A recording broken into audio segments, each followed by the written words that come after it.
Agro residue.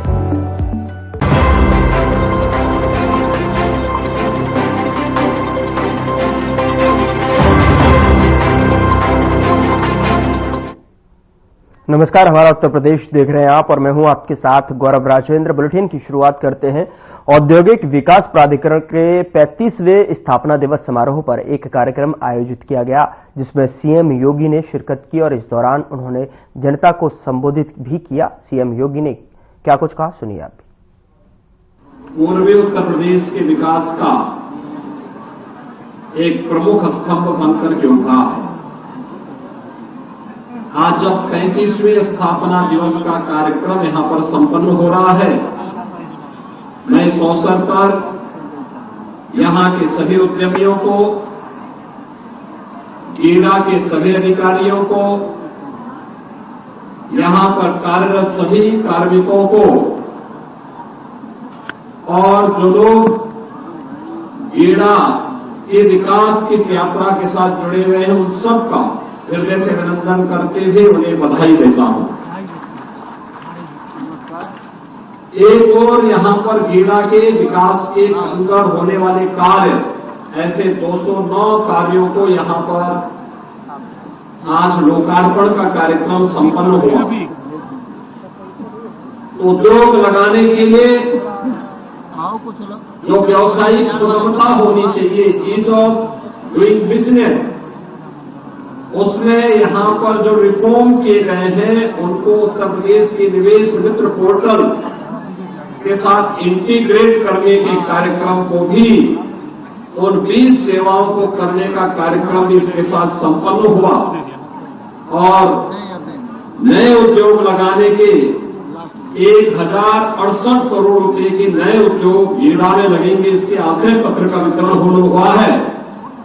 तो साथ साथ यहां पर 300 करोड़ रुपए के उन उद्योगपतियों को जिन्होंने उद्योग लगाने के बाद सफलतापूर्वक अपना प्रोडक्शन आगे बढ़ाया है, उनको उनका इंसेंटिव भी वितरित किया गया है। तो यहां के युवाओं की ट्रेनिंग के लिए भारत सरकार के सहयोग से नायलेट, जो यहां पे शॉर्ट टर्म स्किल डेवलपमेंट के कुछ कार्यक्रम संचालित करता है, उनके साथ जुड़े हुए, ट्रेनिंग ले रहे स्किल डेवलपमेंट के कार्यक्रम के साथ जुड़े हुए युवाओं को यहां सर्टिफिकेट वितरित किया गया है। यानी कितने कार्यक्रम एक साथ यहां पे संपन्न हो रहे हैं, इसकी भी मैं बधाई गीडा प्रशासन के साथ साथ सभी लाभार्थियों को देना चाहता हूं। सबसे पहले यहां का स्थानीय विकास। पहले लोग उद्योग लगाने के लिए जमीन ढूंढते थे, जमीन नहीं मिलता था। आज तो गीडा 800 एकड़ क्षेत्रफल में फैल चुका है, निरंतर ये आगे बढ़ रहा है। 5500 एकड़ लैंड धूलियापार और उसके आसपास के क्षेत्र में भी डेवलप किया जा रहा है। यानी अब गीडा के पास भी विस्तृत लैंड बैंक होगा और कोई भी उद्यमी आकर के यहां पे इस लैंड बैंक में सुरक्षित माहौल में और वर्ल्ड क्लास इंफ्रास्ट्रक्चर, कनेक्टिविटी का इंफ्रास्ट्रक्चर के साथ यहां पर अपना निवेश कर सकता है। एक माहौल यहां पे डेवलपमेंट के माध्यम से तो आंतरिक विकास भी होगा। अंदर की सड़कें, स्ट्रीट लाइट, नाली, शौचालय, अन्य व्यवस्थाओं को भी बेहतर किया जा रहा है। ये सभी कार्य यहां पर गीडा के अंदर आज जो बाकी विकास के कार्य चल रहे थे, ऐसे 209 करोड़ रुपए के कार्य संपन्न हुए। साथ साथ 1068 करोड़ रुपए के नए निवेश यहां पर होने जा रहे हैं, इसके आशय पत्र भी वितरित किए गए। यानी पहले यहां पे कोई निवेश करता नहीं था और अब निवेश की झड़ी सी लग चुकी है। आपने देखा होगा कि पहले गत 5-6 वर्षों में हम लोगों ने लगभग 4500 करोड़ रुपए के निवेश के प्रस्ताव को जमीनी धरातल पर उतार करके पूर्वी उत्तर प्रदेश के हजारों नौजवानों के लिए नौकरी और रोजगार की सुविधा उनके घर में ही उपलब्ध करवाई है। चाहे वह गैलेंट का इस्पात उद्योग हो, अंकुर उद्योग हो, किरान डिस्टलरीज हो, यहाँ पे तत्वा प्लास्टिक हो या फिर तमाम अन्य ऐसे कार्यक्रम, चाहे वह ज्ञान डेयरी हो, चाहे वरुण एवरेज का हो, ये सभी निवेश सफलतापूर्वक यहाँ जमीनी धरातल पर उतरते हुए दिखाई दे।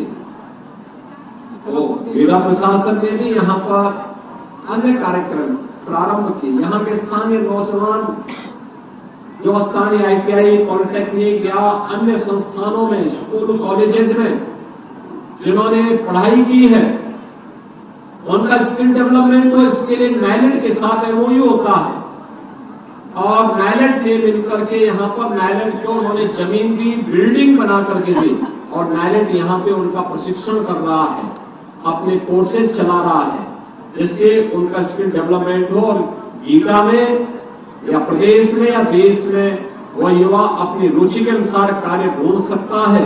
इसकी सुविधा भी यहाँ पर उपलब्ध करवाई जा रही है। इसके साथ ही आपने ये भी देखा होगा, पहले यहाँ पर या देश प्रदेश के अंदर कहीं पे भी कोई निवेश करता था उद्यमी, सरकार को इंसेंटिव नहीं देती थी, घोषणा तो करती थी लेकिन देती नहीं थी। और मुझे बताते हुए प्रसन्नता है कि आज 300 करोड़ रुपए के अधिक के इंसेंटिव हम लोगों ने उद्यमियों को वितरित किया है। जिन्होंने निवेश किया, सरकार ने वायदा किया था, उनको ये इंसेंटिव यहां पर वितरित किए।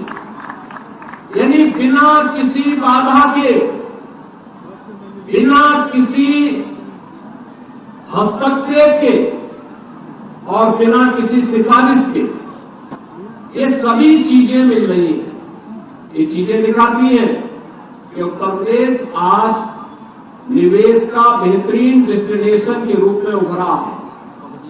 उत्तर प्रदेश न केवल एक सुरक्षा का बेहतरीन मॉडल दे रहा है, बल्कि देश के अंदर उन सभी राज्यों में अग्रणी भूमिका के साथ आया है जो बेहतरीन निवेश अपने राज्य में करवा सकता है, सुरक्षित निवेश करा करके हर उद्यमी को सुरक्षा की गारंटी दे सकता है।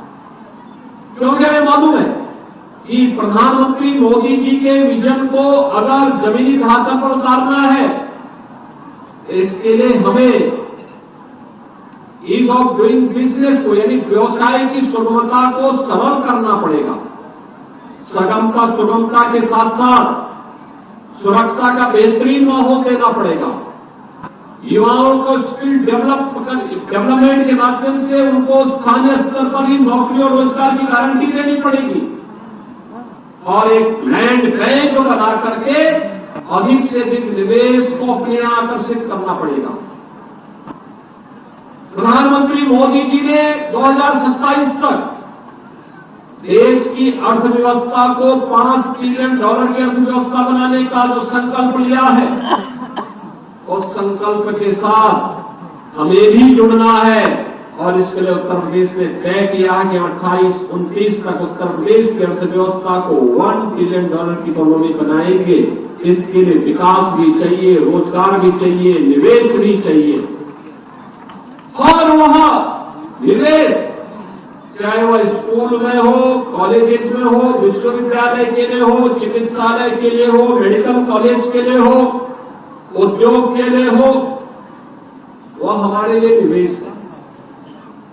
वह पूंजी छोटी होगी या बड़ी होगी, लेकिन एक व्यक्ति ने साहस किया है, इसलिए मैं उस हर निवेशक का अभिनंदन करता हूं जो उत्तर प्रदेश को निवेश के लिए चयन कर रहा है और उसके माध्यम से स्थानीय नौजवान को रोजगार दे रहा है, क्योंकि यह हमारे लिए विकास का एक मॉडल है।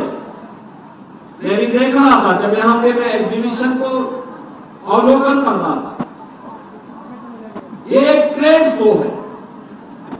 गोरखपुर कमिश्नरी, बस्ती कमिश्नरी, आजमगढ़ कमिश्नरी में स्थानीय उद्यमी, सूक्ष्म लघु मध्यम उद्यमियों के द्वारा जो प्रोडक्शन हो रहा है उसको यहाँ पे शोकेस किया जा रहा है, प्रस्तुत किया गया। आप भी देखेंगे कितने अच्छी अच्छी चीजें यहाँ पे बन रही है।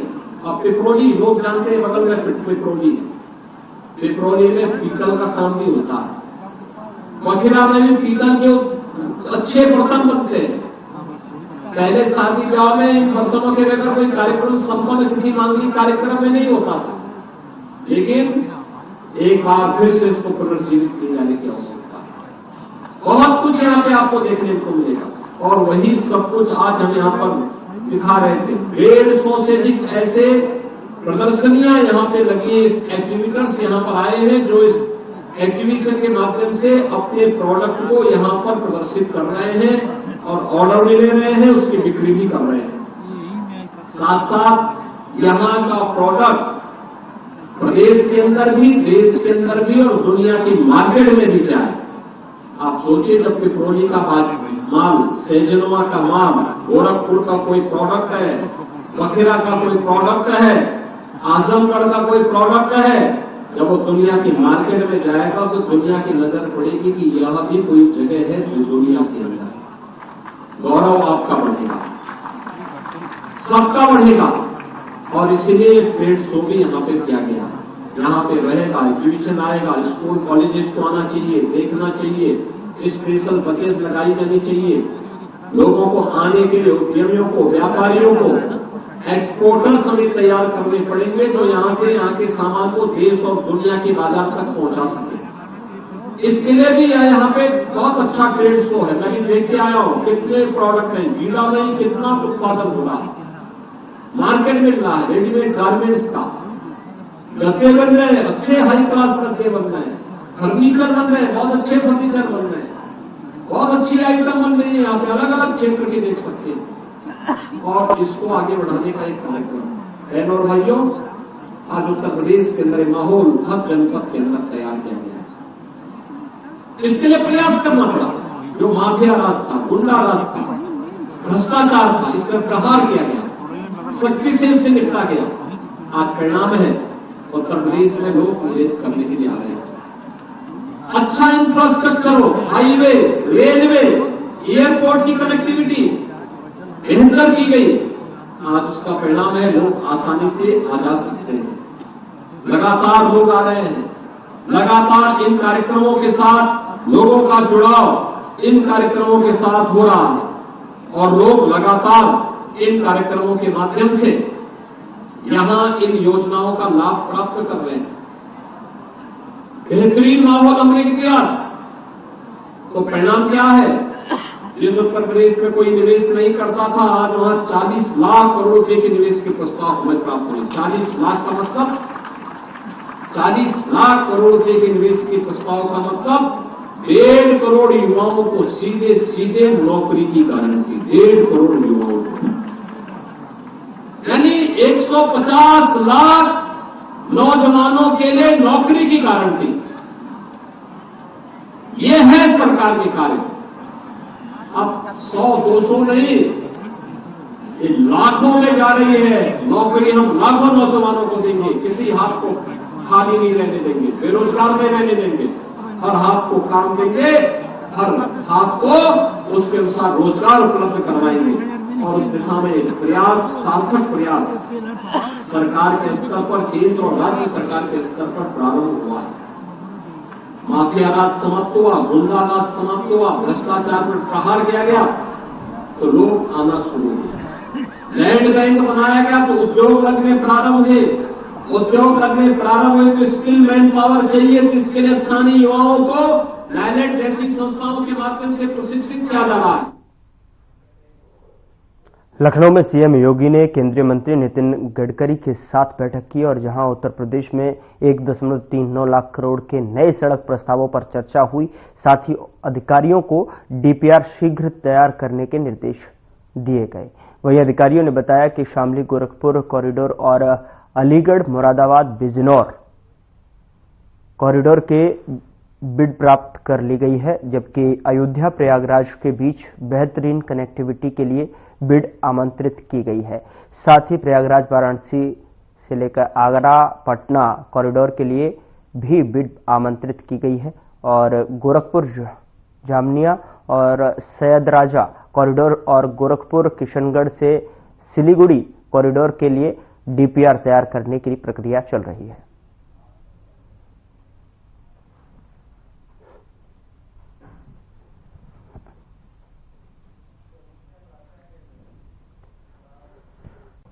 उधर यूपी पर्यटन की ओर से महाकुंभ 2025 प्रिल्यूड कार्यक्रम का आयोजन राष्ट्रीय राजधानी नई दिल्ली के होटल अशोक में हुआ और कार्यक्रम में मुख्य अतिथि केंद्रीय पर्यटन एवं संस्कृति मंत्री माननीय गजेंद्र सिंह शेखावत रहे। वहीं उत्तर प्रदेश के पर्यटन एवं संस्कृति मंत्री जयवीर सिंह भी शामिल हुए। तो वहीं उत्तर प्रदेश पर्यटन द्वारा आयोजित महाकुंभ 2025 प्रिल्यूड का प्रमुख उद्देश्य संगम नगरी प्रयागराज और वहां के तीर्थ स्थलों की झलक पेश करना रहा। तो आइए जानते हैं कि क्या कुछ हुआ पूरे कार्यक्रम में।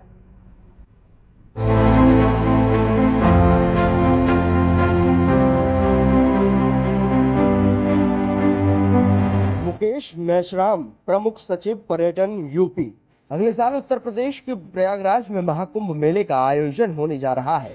इसको लेकर यूपी सरकार पूरे जोरों शोरों से अपनी तैयारियों में जुटी हुई है।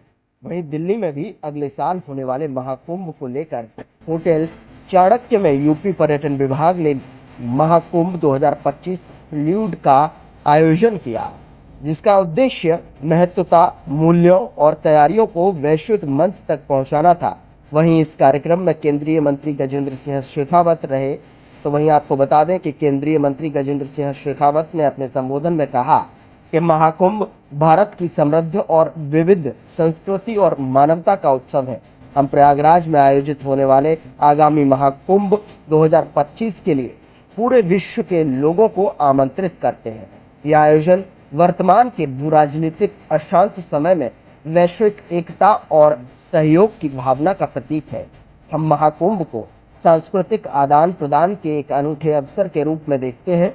यदि आप भारत घूमना चाहते हैं तो अवश्य महाकुंभ का हिस्सा बने।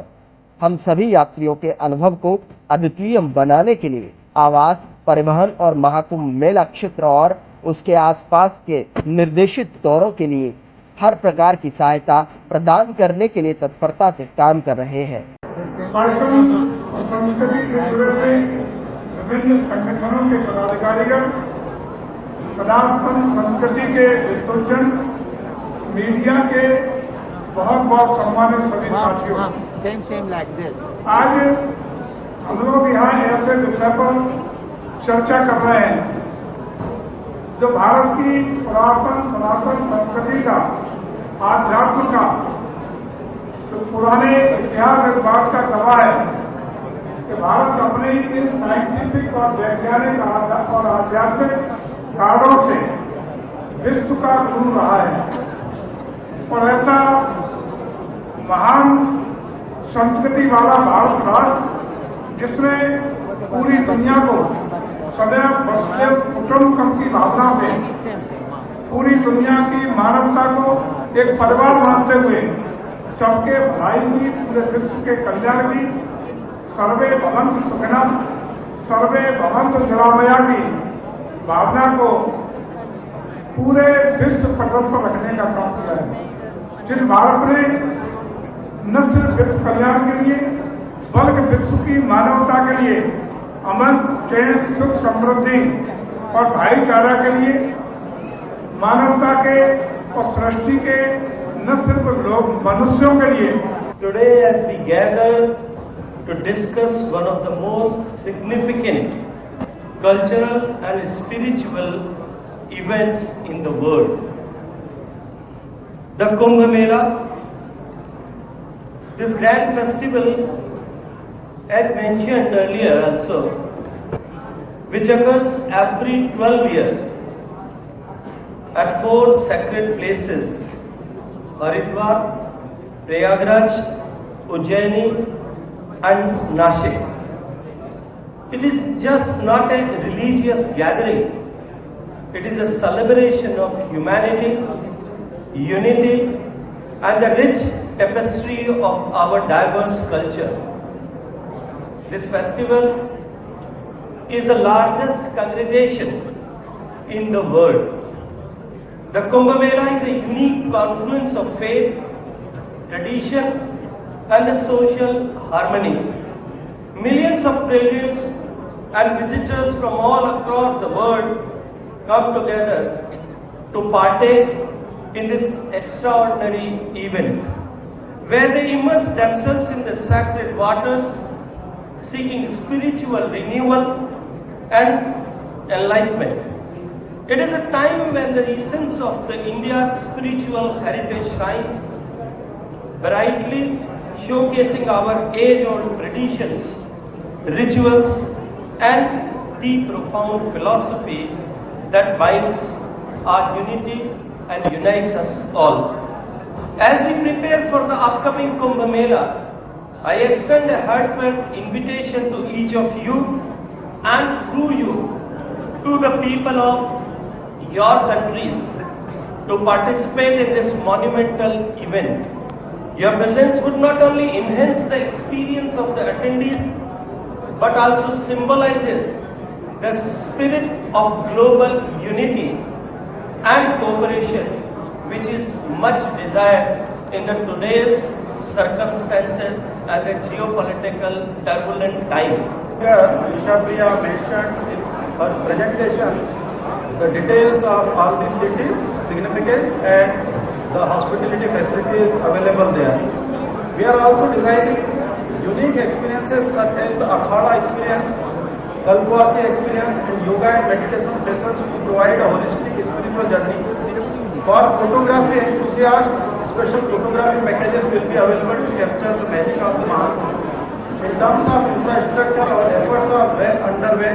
A state-of-the-art tent city is being constructed near the parade ground in Prayagraj, which will offer 3 categories of accommodation: villas, Maharaja tents, and deluxe tents. Demonstration of that tent city is already here on my left-hand side. One can visit and see what kind of cottages we will have, or the tents we will have. There is also dome tent. It's a new introduction in this Mahakumbh, from where one can have star gazing during night time. So that will be open from the top also, and if somebody wants to have sound sleep or nap, then they can cover that dome also. वहीं इस कार्यक्रम में उत्तर प्रदेश के पर्यटन एवं संस्कृति मंत्री जयवीर सिंह भी शामिल हुए, जहां उन्होंने अपने संबोधन में कहा कि भारत वसुदैव कुटुंबकम और सर्वे भवन्तु सुखिनः सर्वे सन्तु निरामया के मूल मंत्र को चरितार्थ करता है। महाकुंभ 2025 विश्व का सबसे बड़ा धार्मिक समागम होने वाला है। 12 साल बाद संगम नगरी प्रयागराज में ये सनातनी योग आया है, जिसका वैज्ञानिक कारण भी है। इस दिव्य भव्य एवं नव्य महाकुंभ में कई विश्व कीर्तिमान स्थापित होने जा रहे हैं। प्रदेश सरकार ने प्रयागराज में वर्ष 2019 में आयोजित कुंभ का भव्य आयोजन किया था, जिसमें 25 करोड़ से अधिक श्रद्धालुओं ने स्नान, ध्यान, भ्रमण किया। इस सफल आयोजन की साक्षी पूरी दुनिया बनी थी। इस बार महाकुंभ मेले में विभिन्न तिथियों पर लगभग 40 करोड़ श्रद्धालुओं के आने का अनुमान। त्रिवेणी में डुबकी लगाकर श्रद्धालु अपने जीवन को धन्य और मोक्ष प्राप्त करने का कार्य करेंगे।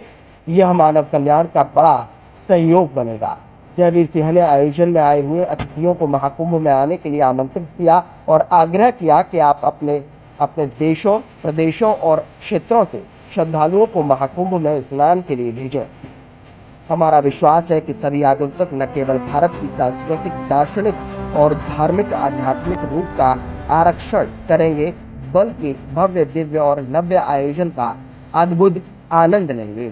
मुझे लगता है कि ऐसा संगम जहां अनेकता में एकता के सभी रूप दिखेंगे। महाकुंभ 2025 फ्लूइड कार्यक्रम में Suriname, Malaysia, Seychelles, Nepal, Netherland, Eritrea और Iraq, Egypt, Greece, Mozambique, Sri Lanka, Indonesia, Kazakhstan, Taiwan, Gambia, Switzerland, Singapore और पोलैंड जैसे देशों के राजदूत, उच्चायुक्त और उच्चायोग के अधिकारी शामिल हुए। बता दें कि कार्यक्रम में पर्यटन उद्योग से जुड़े उद्यमी, टूर एवं ट्रैवल ऑपरेटर, मीडिया से जुड़े अतिथि भी उपस्थित रहे।